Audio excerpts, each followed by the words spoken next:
Pensemos un momento en esto. Se invierten millones, a veces miles de millones, en planes educativos que en papel se ven perfectos, brillantes, pero luego ¿qué pasa?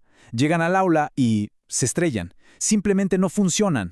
Hoy vamos a meternos de lleno en ese misterioso abismo que hay entre la intención y el resultado final. Es un problema que, la verdad, frustra a todo el mundo, desde directivos y maestros hasta los propios estudiantes. Y bueno, esa es la pregunta del millón, ¿no? ¿Por qué tantos planes educativos que parecen perfectos terminan fracasando en la práctica? ¿Qué es lo que pasa en ese viaje, en esa transición del papel al aula, que hace que las mejores intenciones como que se desvanezcan en el aire? Vamos a intentar desentrañar juntos las claves de este conflicto. Para entender bien este lío, vamos a seguir una ruta bastante clara. Primero, vamos a ver el choque brutal entre el plan y la realidad. Después, nos preguntaremos, ¿quién decide todo esto? Luego, escucharemos a quienes están en la trinchera, los docentes, y también a los estudiantes, claro. Son sujetos u objetos en todo esto. Y para terminar, vamos a explorar si es posible ir hacia un cambio sistémico, uno que de verdad funcione. Ok, arranquemos por el principio, por el origen de esta gran fractura. Porque todo plan de reforma educativa, en el fondo, cuenta dos historias. Y son dos historias muy diferentes. Una es la que se escribe en los despachos, con aire acondicionado y café. La otra, muy distinta, es la que se vive día a día en los pasillos y las aulas de la escuela. Y aquí está el corazón del conflicto, resumido en dos conceptos clave. Por un lado tenemos el currículo planeado. Imagínense, es algo técnico, ordenadito, diseñado por expertos en una torre de marfil. Y por el otro lado tenemos el currículo vivido. Esa es la experiencia real, la humana, la que es dinámica. Y seamos sinceros, a menudo caótica en el aula. ¿Saben dónde fracasan la mayoría de las reformas? Justo en ese momento en que el plan perfecto pretende que la realidad humana, compleja y desordenada, simplemente no existe. Entonces, para intentar cerrar esa brecha gigante, aparece un concepto que suena muy técnico pero es clave: la gestión curricular. Y ojo, no se trata solo de papeleo y burocracia, para nada. Es el proceso súper complejo de darle vida a ese plan. Es como traducirlo del papel a la realidad e involucrar a pero toda la comunidad escolar en esa misión. Muy bien, pero ¿quién se encarga de esa gestión? ¿Quién toma las decisiones? Miren, la respuesta a esta pregunta ha cambiado un montón con el tiempo, y entender ese cambio es crucial para descifrar por qué tantos intentos de reforma se han ido a pique. El investigador Antonio Bolívar, de hecho, nos da un mapa muy útil para ver esta evolución. Habla de 3 olas de reforma, y la progresión es súper reveladora. Se empezó con un control burocrático total, ¿no? Todo rígido, centralizado, de arriba para abajo. Luego se pasó a delegar un poco más de autonomía en las escuelas. Y finalmente se llegó a la tercera ola, donde se entiende que el verdadero motor del cambio no está en una oficina de gobierno, sino en la propia escuela. Y bueno, con eso llegamos al consenso actual. Hoy por hoy, la mayoría de los expertos están de acuerdo en esto. El cambio no se puede imponer desde arriba. Punto.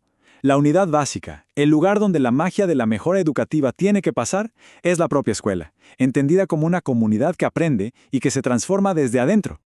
Ahora, si el cambio de verdad nace en la escuela, es momento de escuchar a quienes están en el epicentro de la tormenta, en la primera línea de batalla de cualquier reforma: los y las docentes. Créanme, su perspectiva lo cambia absolutamente todo. Esta cita, parafraseada de un estudio de Valdés, captura ese sentimiento a la perfección. Cuando los cambios llegan como una imposición desde afuera, generan, lo que una autora describe como una atmósfera caótica, llena de presión, de desafíos, para la gente que tiene que aplicarlos de un día para otro.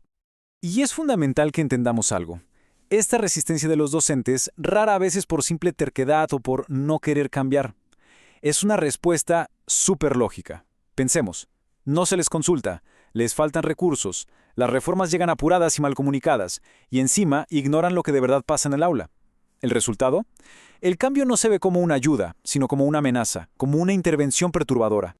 Entonces, la conclusión es bastante simple, pero muy poderosa. Para que cualquier cambio funcione, las personas que tienen que implementarlo en el día a día necesitan dos cosas. Primero, un entorno seguro, que no sea amenazante. Y segundo, ver que ese cambio va a traer beneficios reales, tangibles, para su trabajo y, lo más importante, para sus estudiantes. Bien, ya escuchamos a los docentes. Ahora vamos con la voz que es quizás la más importante de todas, Y paradójicamente, casi siempre la más ignorada en todo este proceso, la de los estudiantes. Sí, aquellos para quienes en teoría se diseña todo este circo. Esta frase de un autor llamado Moreno es durísima pero muy cierta. Describe cómo los estudiantes primero son meros espectadores y después, ¡pum!, se convierten en los conejillos de indias de un nuevo currículum. Se experimenta con ellos en lugar de tratarlos como participantes activos en su propia educación.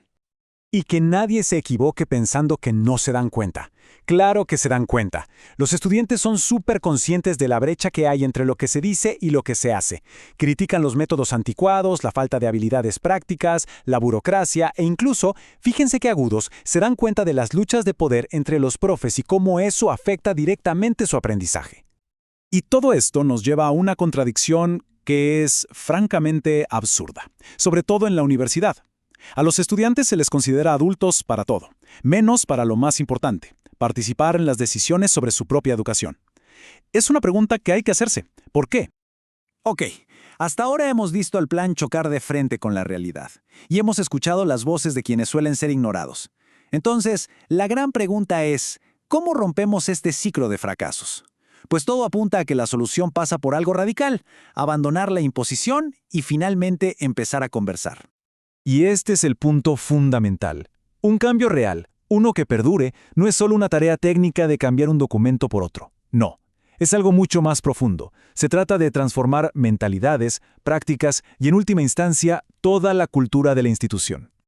Al final del día, la elección es entre dos modelos totalmente opuestos. Por un lado está el cambio impuesto, que genera resistencia, alienación y crea un montón de puntos ciegos porque ignora a la gente que está en el terreno. Por otro lado, está el cambio participativo. ¿El resultado? La gente se apropia de la idea, se compromete y se aprovecha la sabiduría de todos para lograr una transformación de verdad, no solo para cumplir con un requisito en el papel. Hay un investigador, William Pinar, que propone una metáfora que me parece brillante. Dice que el currículo no es un documento estático, no es algo escrito en piedra, es una conversación compleja. Pensemos en eso, una conversación continua, dinámica, entre directivos, docentes y estudiantes. Esa es la clave de todo. Y esto, claro, nos deja con una pregunta final, una pregunta fundamental para el futuro. Si todos son actores en esta obra, si abandonamos ese modelo vertical, entonces, ¿quién es el director en la escuela del futuro? ¿Cuál es el nuevo rol de liderazgo? ¿Cómo se dirige una conversación en lugar de simplemente imponer un guión? Ahí, justo ahí, reside el verdadero y enorme desafío que tenemos por delante.